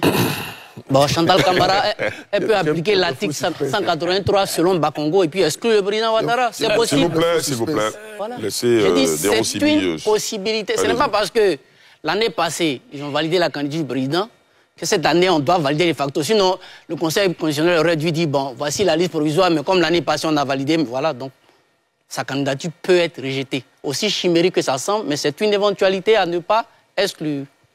L'autre élément, Monsieur André disait tout à l'heure, c'est vrai, hein, l'année passée, ou en 2020, en août, il y avait il y avait déjà des morts. La situation électorale... 2020, c'est cela. Voilà. Mais ce n'est pas l'arithmétique, hein. Ça peut couver et puis la déflagration peut être plus dangereuse. Voilà. Ça aussi, je l'ai dit. On ne le souhaite pas. Voilà. Ça peut être, non. Ici, on ne parle pas des souhaits. Oui, bien sûr. Absolument. Voilà. Ça peut être encore plus dangereuse. Alors, au niveau des enjeux, c'est une élection qui, pour moi, si la candidature de Laurent Gbagbo et de Thiam, de Guillaume Soro, avec tout ce qu'on a parcouru, ne sont pas retenus, c'est une élection qui sera marquée du sceau de l'exclusion. Ça, je demeure convaincu. Hein, ben voilà. Et là, ça va encore remettre en selle la fameuse question de la réconciliation qu'on a sur nos lèvres depuis quasiment 2000. Alors là encore, je vais rebondir sur cette question de favori. Oui, peut-être. Peut-être il est... je partage l'idée d'André pour dire, au premier tour, il n'y a pas de président qui n'a pas envie d'être légitime. Hein. Moi, je pense que si tel est que le parti au pouvoir était sûr de battre, mais ils allaient mettre les noms. Ils allaient mettre les noms. Voilà. L'autre enjeu, c'est la posture de l'opposition. La posture, j'en avais parlé, je reviens dessus. Pour moi, le pouvoir, on ne peut plus fragiliser. L'opposition a une occasion en or, hein, selon moi. Parce qu'Alassane Ouattara est fragilisé. Bon, on parle de son bilan. Bon, la capitale n'est toujours pas à Yamoussoukro, mais on n'a pas 20 ministres, on a promis le plein emploi. La Côte d'Ivoire rivalise avec les pays du septentrion au niveau de la traversée au niveau de la mer. On a promis des quartiers précaires ultra développés. On a vu ce qu'il est déguerpi. Le bilan, pour moi, il est... Je ne dis même pas qu'il est discutable. Le bilan du président ne parle pas totalement sa faveur. Il y a plusieurs promesses qui n'ont pas été accomplies. Ce qui joue en faveur du président, là je rejoins Guillaume, c'est l'opposition. Pourquoi j'ai dit le président Ouattara est fragilisé? Aujourd'hui, André a si bien dit tout à l'heure, il a parlé de l'Alliance de 2010.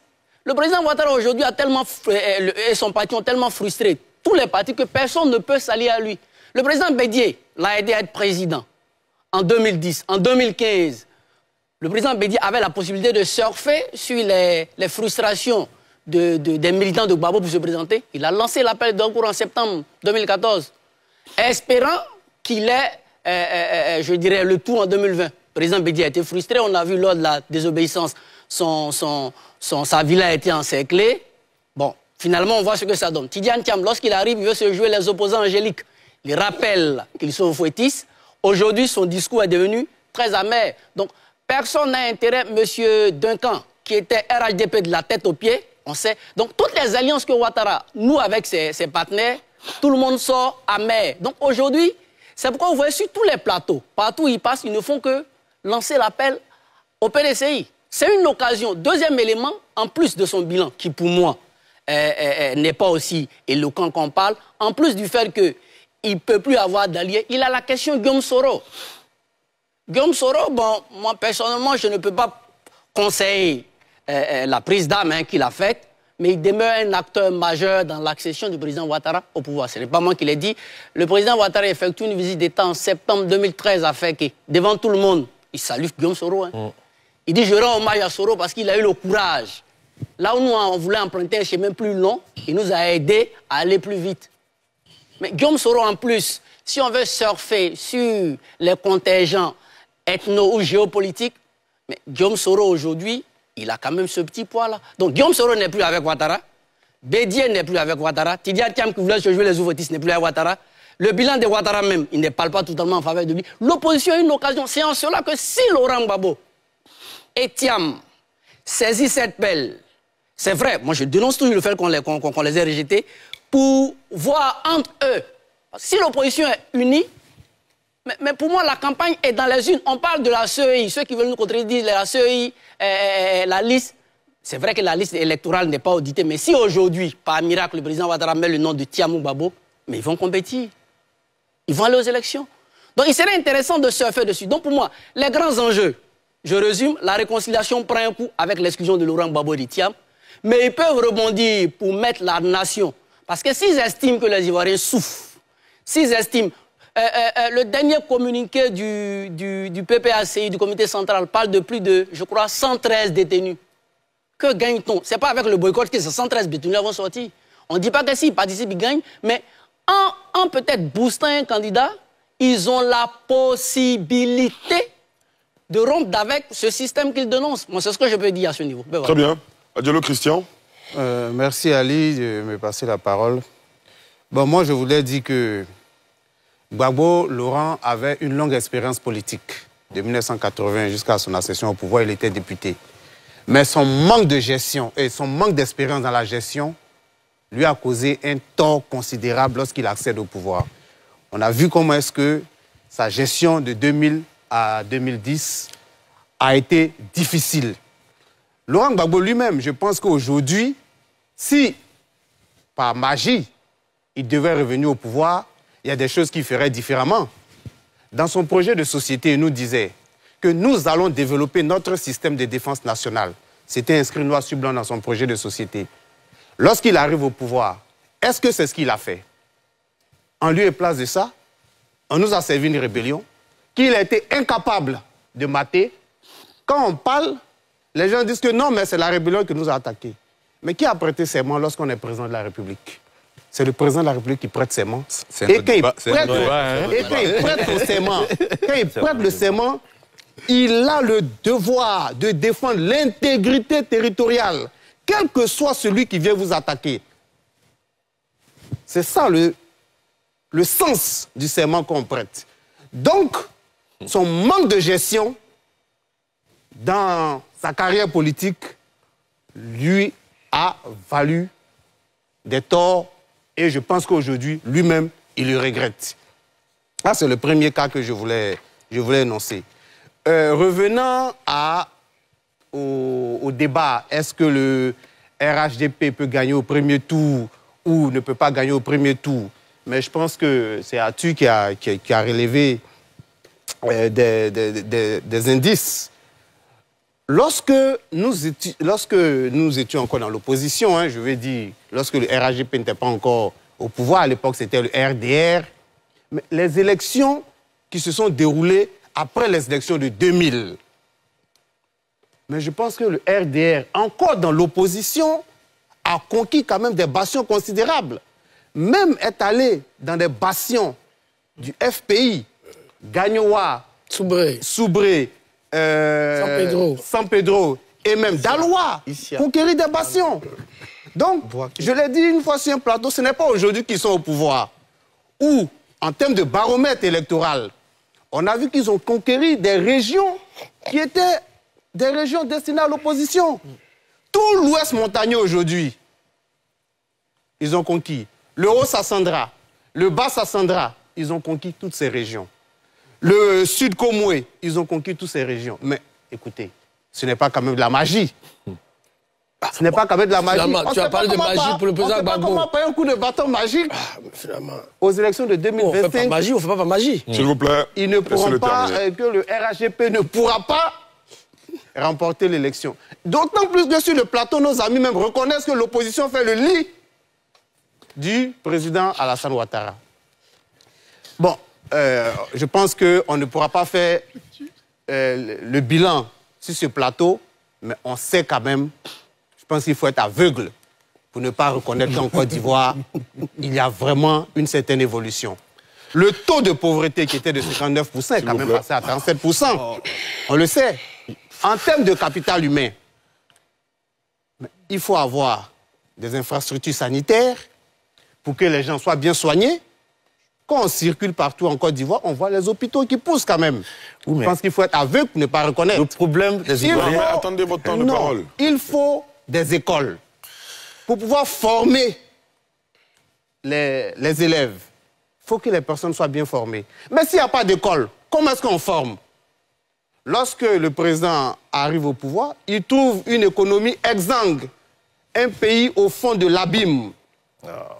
Il faut prendre des mesures idoines pour pouvoir remettre l'économie à flot, construire des écoles, des centres de santé, l'eau potable, l'électrification. Aujourd'hui, pratiquement d'ici 2030, le pays sera complètement électrifié. Mais s'il n'y a pas d'électricité, comment est-ce que les opérateurs économiques viennent? Aujourd'hui, on découvre de l'or, du manganèse, dans le nord du pays. Mais s'il n'y a pas l'électricité, comment est-ce que ces entreprises-là travaillent? Comment est-ce qu'on exploite ces ressources? S'il n'y a pas l'Internet qui va jusqu'au nord, comment est-ce que ces entreprises pourront s'installer au nord, dans l'ouest, pour pouvoir travailler? Mais on voit tout ce développement-là. Je voulais juste m'arrêter là. D'accord, très bien. Tawa Prince Neton, ensuite André. Merci Ali. Bon, je ne sais pas, on est tous d'accord que Ouattara a un bon bilan. Non, on n'est pas tous d'accord. Si on n'allait pas discuter. Bon, allez, s'il vous plaît, s'il vous plaît. Non, s'il vous plaît, monsieur, s'il vous plaît, on n'a plus beaucoup de temps. Si tu veux, moi, je peux te rejoindre pour dire que Ouattara a un bon bilan. Mais ce n'est pas suffisant pour un électeur. L'électeur, il a... S'il vous plaît, ne parlez pas l'électeur, il a d'autres centres d'intérêt qui font qu'il peut, malgré le bilan de Ouattara, il ne va pas le voter.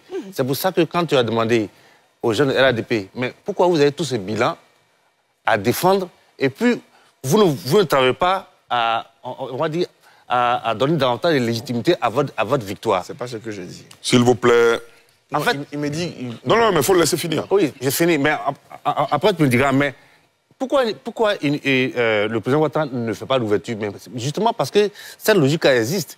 Il y a des militants pour qui Ouattara peut leur donner, je ne sais pas, tout ce qu'il veut. Ils ne voteront pas Ouattara. Et donc, c'est la précaution. Je pense que, je l'ai dit tout à l'heure, il a travaillé à rester seul dans le processus électoral. Qu'il ait fait tout cela, c'est la précaution. De sorte que, si c'est cette élection-là, parce qu'on a dit tout à l'heure, pourquoi est-ce que les acteurs de l'opposition ils ne prennent pas quelqu'un d'autre tout de suite? Mais l'élection présidentielle, c'est une affaire, on va dire, de la rencontre d'un peuple, d'un électeur, avec un individu. Sinon, le RDR, jusqu'à 2000, en 2000, aurait pu choisir quelqu'un d'autre. Et si c'est une logique de programme, mais ça aurait été possible. Mais quand je dis ça, je ne suis pas non plus d'accord que l'opposition suive cette même logique, la logique de telle personnalité ou rien. Parce que finalement, ça biaise le débat. Et c'est pourquoi on dit, attention, l'autre enjeu aussi, ça va finalement devenir sécuritaire. Voilà un peu ce que je veux dire. D'accord. André? Attention, les élections locales et les élections générales sont différentes. Donc, de façon arithmétique, quand on dit non, si on devrait s'en tenir à ça, Alassane Ouattara ne serait jamais président de la Côte d'Ivoire. Parce que en 2010, le RDR n'était pas majoritaire dans les communes et à l'Assemblée nationale. Si on devrait s'en tenir à cela, Diomaye Faye et Bassirou Faye ne seraient pas aujourd'hui le couple présidentiel au Sénégal. Les enjeux locaux sont totalement différents des enjeux d'ordre national. Donc, faire ce calcul arithmétique selon lequel, le RDR, le RADP... Attendez, s'il vous plaît, quand quelqu'un a la parole, évitez de parler en bas, s'il vous plaît. C'est désagréable pour nos téléspectateurs. C'est une technique d'arture Laissez-le terminer. Non, non, pas du tout. Il n'y a pas d'attaque personnelle. André Silver, poursuivez, s'il vous plaît. Et donc... les téléspectateurs s'en plaignent régulièrement. Oui, les enjeux locaux sont totalement différents. Il y a les équations personnelles. Par exemple, quand vous prenez dans le Haut-Sassandra, Mamadou Touré, qui a un ancrage local, a vraiment pesé sur l'élection, de sorte qu'il a remporté la mise face à Djedje Madi et Stéphane Tchipré.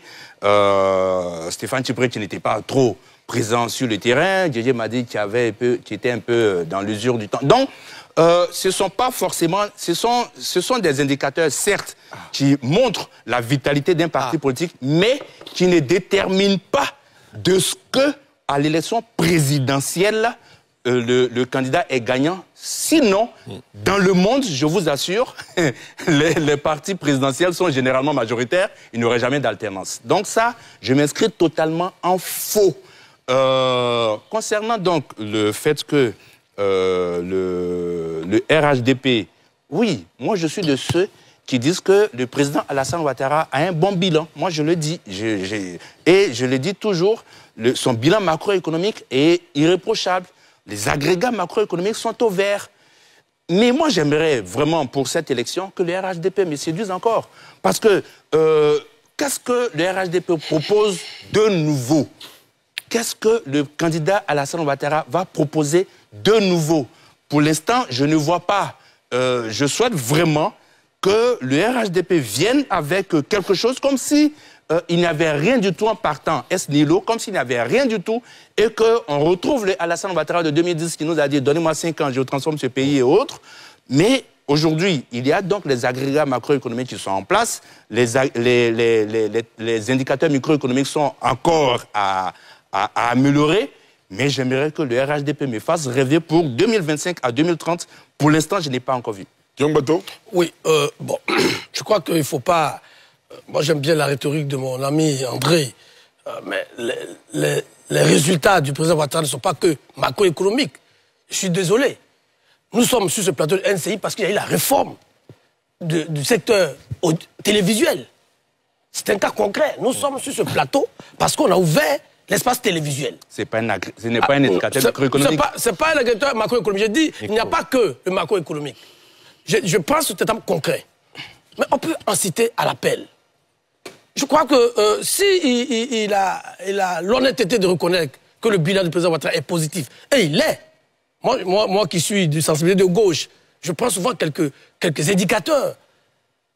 Pendant son dernier discours, le président de la République vient d'augmenter le 13e mois pour les fonctionnaires et les retraités. Le taux d'électrification, mon voisin de droite a parlé de 2030. Mais déjà en 2025, nous sommes à près de 98% de couverture. Tous les sites habités de plus de 500 habitants sont électrifiés. Ce sont des faits. Prenons le secteur éducatif. Les universités, bon, on a les universitaires, ils sont 3 sur ce plateau. 4. Bon, 4 universitaires, 2 journalistes. 2 journalistes. Mais les universités... On aurait pu éviter les journalistes. Allez-y.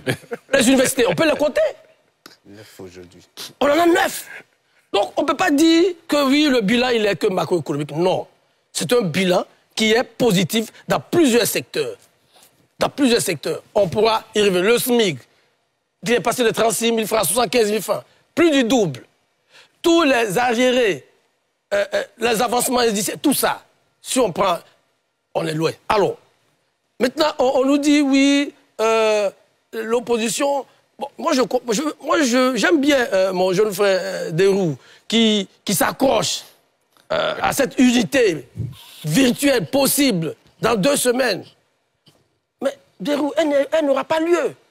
Elle n'aura pas lieu parce qu'il y a quelqu'un qui s'appelle Laurent Gbagbo qui dit c'est moi ou rien. Et qui a mis une stratégie en place depuis qu'il a perdu le pouvoir pour liquider cette opposition. Chez moi, on dit on ne cherche pas, on ne construit pas une maison en une journée. Les gens qui ont eu des inimités pendant longtemps, on a travaillé à ça, à enraciner. même quand Dr Domelo parle de sa qualité de précaution, justement, on voit comment il est traité. On voit comment il est traité. Donc, il ne faut pas espérer. Et, alors, c'est ce que je disais à mon voisin de droite. Tantôt, il parle de magie, mais il n'y a pas de magie en politique. Il n'y a pas de magie. Il n'y aura pas la magie après le 10 septembre pour que, subitement, ceux qui ont voué le camarade hier aux gémonies, qui les ont traités de tous les noms. Regardez le traitement qui a été fait au président Fingessa, au dernier meeting du PPACI. On nous a fait croire qu'il avait été invité et qu'il aurait rencontré avec le président Gbagbo. Le président Gbagbo n'a même pas pris la peine de le saluer, de dire son nom. Bon, là, on s'éloigne du sujet, là. Je viens, on ne s'éloigne pas du sujet. Puisqu'il a parlé d'unité d'opposition. On ne peut pas dire s'il y a un favori. Mais c'est ça. C'est ça. Donc, il n'y aura pas cette unité, ni à gauche, ni à droite. Simplement, on est obligé de constater, mon ami André tente de minimiser le fait qu'un parti politique qui n'a pas d'ancrage local peut gagner une élection. Ce n'est pas vrai, André, ce n'est pas vrai. Même quand tu prends le cas du RDR, aux élections municipales de 2001, le RDR a eu plus de 60 communes. C'était le premier. C'était le premier, oui. Même s'ils avaient boycotté les élections législatives, c'était pas la majorité. Mais je ne parle pas de majorité. Mais il y avait un vrai ancrage. Il y avait un vrai ancrage politique. Déjà aux élections municipales de 2001, toutes les grandes villes du Nord avaient été gagnées par le RDR. Et étaient venues gagner les grandes villes du Sud. On a parlé de San Pedro, on a parlé de Gagnoa. Gagnoa déjà, Nyoïté gagnait les élections municipales à Gagnoa. Boaké, je parle, bon, c'est le centre, non, je parle même des villes du Sud. San Pedro, Gagnoa, Soubré, Daloa déjà avec le professeur Guéléguina, paix à son âme. Voilà la réalité de l'époque. Et vous aviez l'UDPCI sur le flanc ouest, complètement, qui était majoritaire. Aujourd'hui, de Dalané jusqu'à Adiaké, c'est le RHDP. Mais vous croyez à ce miracle? Il n'y a pas de miracle. Il n'y a pas de miracle. Les cas que vous citez, que tu sais au Sénégal. Mais, au Sénégal, il y a une dynamique. Oui, même l'opposition même au Sénégal avait une bonne majorité, une bonne représentation à l'Assemblée nationale. Même si ce n'était pas seulement le PASTEF, mais toute l'opposition était bien représentée à l'Assemblée nationale. Il n'était pas majoritaire. Je ne parle pas de majoritaire. Je dis il y a des indicateurs. Donc dire que les élections locales, ça n'a rien à voir, ce n'est pas vrai. Si vous n'avez un seul député à l'Assemblée nationale, du jour au lendemain, parce que ces élus locaux, c'est eux qui encadrent les populations. C'est eux qui font le travail d'encadrement des populations sur le terrain. Donc, cher ami André, je veux bien qu'on dise que quand on peut ne pas être majoritaire, oui, et gagner, mais si vous n'avez personne pour vous représenter dans les localités, pour voir votre gestion dans ce qui au quotidien, comment la population vous juge, je suis convaincu que par un coup de baguette magique qu'on sort avec un député pour être président de la République. C'est pas possible. Rapidement. Moi, je vais revenir sur 2 points. Lesquels? J'ai dit que le RHDP était pour moi, j'ai donné un agrément, je ne vais pas arrêter qu'au bilan. Je suis bien d'accord avec toi, le bilan n'est pas suffisant. Quand il y a mai 68, la France en plein emploi, mais il y a mai 68. Et même le bilan évolue. Aujourd'hui, les gens sont contents parce qu'ils n'ont pas de l'eau quand tu leur donnes de l'eau, mais dans 5 ans, ils ne vont pas encore attendre tes sons de bilan sur l'eau. Mais le bilan, maintenant le bilan positif du président Ouattara, moi je discute plus de ça avec quelqu'un. Celui qui discute de ça, c'est qu'il n'est pas en Côte d'Ivoire. Et en Côte d'Ivoire ici, tu peux tout dire à Ouattara, sauf que son bilan est négatif, c'est que tu n'es pas ici. Voilà. Maintenant, sur la question des élections locales. L'élection locale est différente de l'élection présidentielle, mais c'est un indicateur important dans l'élection présidentielle. Et l'élection locale te montre une dynamique. Prenons le cas du Sénégal. L'élection qui a eu lieu avant la présidentielle montrait la dynamique. Parce que Macky Sall a été sauvé d'un député. Il a eu un seul député en plus de l'opposition. Ça montrait la dynamique. Et c'est ce que je parle de dynamique. Je dis dans les bastions de Alassane Ouattara, il les a conservés. Il les a même amplifiés. Que quand il dépasse Boaké, c'est fini les autres partis. Maintenant, partout les autres partis étaient majoritaires. La dynamique, même pas aujourd'hui, hein, la dynamique depuis 2011. Prenons le cas de Anou Loto. Anou Loto perd sa première élection en 2013. Conseil régional contre Dagobert Banzio. Qu'elle revient en 2018, elle gagne contre Saboré dans un mouchoir. J'ai dit, mais dans un mouchoir hein, de quelques centaines de 2000 ou 3000 voix, elle Saboré. Tout ça parce que Dagobert Banzio est décédé, Saboré n'est pas encore. Mais quand elle revient là en 2023, elle est mate correctement. Parce qu'il y a une dynamique. Si vous ne voulez pas... Non, locaux. ces enjeux locaux-là traduisent quelque chose de réel. D'accord. Ne pas voter que dans du local. S'il vous plaît, s'il vous plaît. Quand même, toutes les activités locales là, donnent un indice pour la présidentielle. Si tu n'as pas d'ancrage local, comment tu fais pour avoir des gens qui ont fait campagne pour toi? Monsieur, il ne reste plus beaucoup de temps. Tu ne peux pas nier un enjeu local ou une élection locale en disant que non. Arthur, ça a été dit, ça a été compris.